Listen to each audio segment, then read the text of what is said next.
Ô nation, si la prière prolongeait la vie, je prierai pour toi jusqu'à mon dernier souffle. Écoutez donc cette histoire vraie.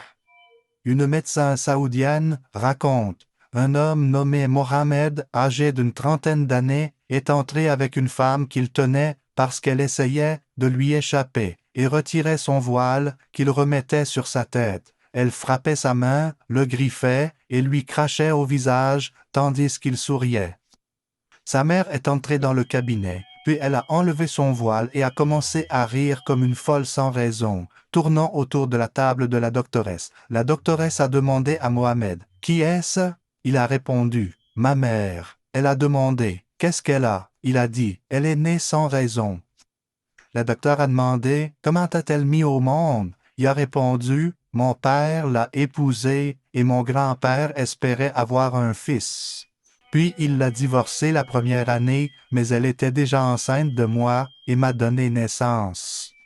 Et depuis que j'ai 10 ans, je la sers, je lui cuisine, et si je veux dormir, j'attache mon pied au sien, de peur qu'elle ne s'enfuit et que je ne la retrouve pas. La docteur a dit, « Pourquoi l'as-tu amenée ?» Il a répondu, « Elle a le diabète et l'hypertension. Qu'on en a... » Et la mère, la docteur lui a dit, « Cette femme ne te reconnaît pas. Elle a... » Et il a dit, « Non, par Dieu, elle ne sait pas que je suis son fils, mais celui qui m'a créé sait qu'elle est ma mère. » Puis la mère a dit, « Mon fils en l'appelant, puis elle a dit, « Tu es un menteur, pourquoi ne m'emmènes-tu pas à la Mecque ?»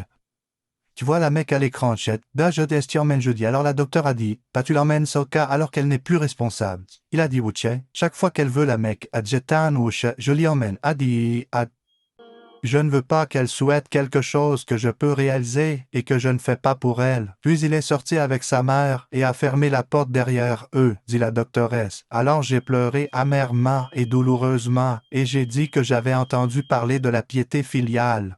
Mais voir un jeune homme dont la mère ne le reconnaît pas, et toute sa vie est sous les pieds de sa mère, il la sert jusqu'à ce que Dieu décide entre lui et elle. C'est une des plus belles pages de la piété filiale. Il aurait pu la placer dans un hôpital psychiatrique, mais il a choisi de l'accompagner pour que la porte du paradis reste ouverte dans sa vie. Oh alors, ne nous prive pas de ta grâce. Gloire à Dieu, et nous concluons par la parole du prophète de Dieu Younes, paix sur lui. Il n'y a pas de divinité à part toi. Gloire à toi, j'ai été parmi les injustes.